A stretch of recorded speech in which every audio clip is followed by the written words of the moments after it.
Olá, bem-vindo ao canal mais uma vez. Então, hoje nós vamos falar um pouquinho mais sobre emoções e seus mitos. Então, fique aqui conosco, não esqueça de se inscrever, ok? E ativar o sininho para saber quando tem vídeos novos. Vamos nos acompanhando através desse desenvolvimento, dessa aprendizagem que pode nos ajudar a ter uma vida um pouquinho mais tranquila e saudável. Nosso cérebro cria emoções através de previsões, baseadas em suas experiências e permitindo que as pessoas se tornem arquitetos de sua própria experiência. Ou seja, tudo aquilo que vivemos ao longo da nossa vida, ele entende e cria uma história. Só que através do quê? De nossas experiências sensoriais. Então, o nosso cérebro simplesmente nos controla a parte fisiológica do nosso corpo. Então, quando nós trazemos esse tipo de experiência para ele, ao tocar, ao sentir, ao vivenciar a emoção, ele obviamente recebe essa informação e produz a sensação, ok? Então, vem os sentimentos. Então, o nosso corpo, ele ensina ou ele codifica através de nossas experiências o que o nosso cérebro vai contar para nós. Então, as emoções não são programadas nos cérebros desde o nascimento. É mesmo? Eu não sabia. Olha, não? E como são? O que acontece então se meu cérebro não programou essa emoção desde que eu nasci?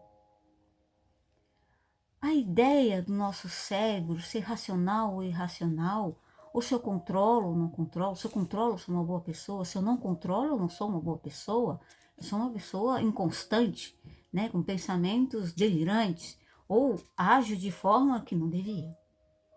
Então, se eu não nasci com as emoções, eu adquiri essa forma do meu cérebro entender, como é que então aconteceu? Como eu falei, através da definição que o nosso cérebro cria uma história para nós, uma ilusão daquilo que nós vivemos e trazemos para ele essa experiência. Então, as emoções são resposta do cérebro às mudanças sensoriais do corpo, resultando sentimento de prazer, desagrado, conforto ou agitação.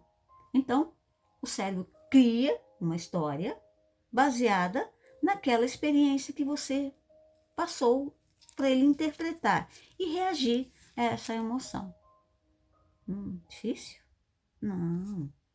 Eu acho que é até simples. E também bom.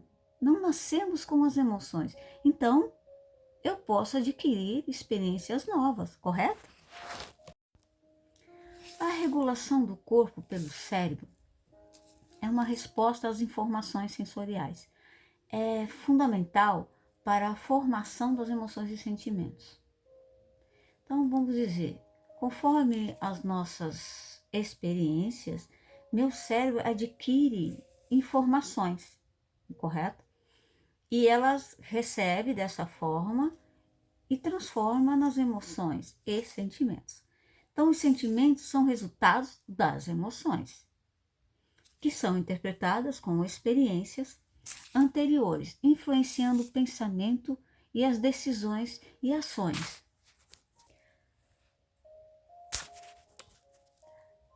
A utilizar a compreensão das emoções como ferramentas a solucionar problemas quando algo dá errado é essencial para lidar com tudo que nós vivemos, que é desafiador a nossa vida. Então, a gente tem que compreender por que sentimos, por que nesse momento estou sentindo. Lembra que a gente fez aquele exercício? Escreva suas emoções, escreva o que você está pensando. É uma forma de você entrar em contato com as suas emoções e não deixar que ela passe e o cérebro continue agindo mecanicamente e fazendo com que você sinta essas emoções. Então, cabe a nós tentar compreender essas emoções E no caso quando é muito desafiador essas emoções e causa alguns sentimentos, a gente tem a psicoterapia. Nós temos bastante exercícios e desenvolvimento para que você lide com essas emoções. Tire ela lá do passado, que ela está lá, e traga para o aqui e agora. Então, uma forma da gente lidar com as emoções é trazê-la para aqui e agora, mesmo que ela tenha acontecido no passado. Então, é como se eu pudesse reprogramar esse passado. Então, a partir do momento que eu compreendo essa emoção.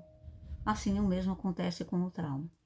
Então, quando eu começo a fazer com que essa emoção ela diminua essa potência, faça com que o meu cérebro compreenda aquela situação, para que eu possa entender e trazer por aqui agora e resolver o passado.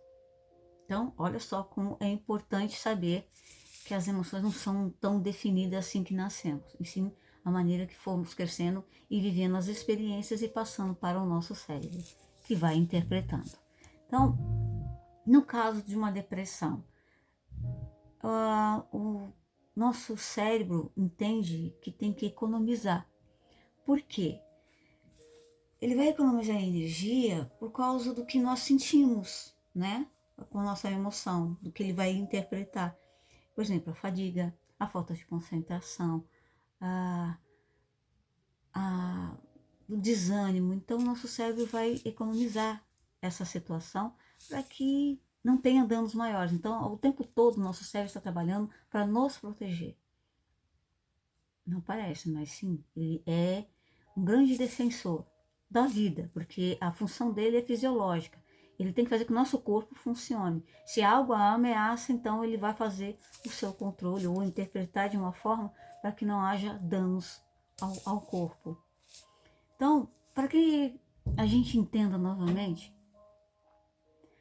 depois do que a gente entendeu que não nascemos com as emoções, então a gente pode tomar o controle de nossa vida e fazer com que eu mude o meu presente agora e possa ter uma visão melhor do meu futuro.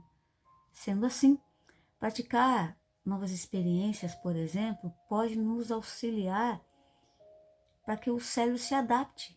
Então, aprender coisas novas, para que o cérebro tenha novas experiências e ele permita prever um futuro diferente do que é agora e perceba que a oportunidade de crescimento do conhecimento nos faz com que o nosso cérebro se prepare para novas interpretações, novas emoções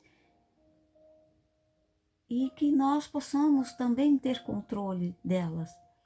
Então, essas experiências e decisões vão influenciar as previsões cerebrais e a capacidade de mudança, vão criar a nossa neuroplasticidade, para que a gente possa buscar, entender e compreender. Quanto mais eu compreendo ao meu redor, mais eu posso me compreender.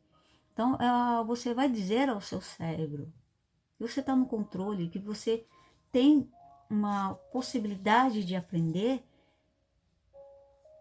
diversas coisas para o seu próprio desenvolvimento pessoal. E a sua capacidade de prever e agir se torna inovadora. Então, para o seu cérebro, começa a ser desafiador a sua vida. Isso é bom, não é? O papel das escolhas e decisões individuais, a moldagem, as previsões cerebrais, capacidade de mudança se destacam e a responsabilidade pessoal é sua no processo da sua evolução. Então, quanto mais podemos aprender e dar para o nosso cérebro novas sensações, para que ele conte novas histórias, não fique repetindo a mesma história do que a gente aprendeu e continua cultivando, nós vemos aí uma visão muito melhor de futuro, tanto do nosso desenvolvimento cerebral, mental e memórias, como também as nossas dificuldades e sentimentos que a gente tinha lá no passado. Então, vamos reescrever a nossa história, vamos aprender um pouco com o que a gente viveu e desenvolver o aqui e agora, para um futuro um pouco mais leve, mais tranquilo? Pense nisso. Aproveite e se inscreva. Aguardo vocês no próximo vídeo.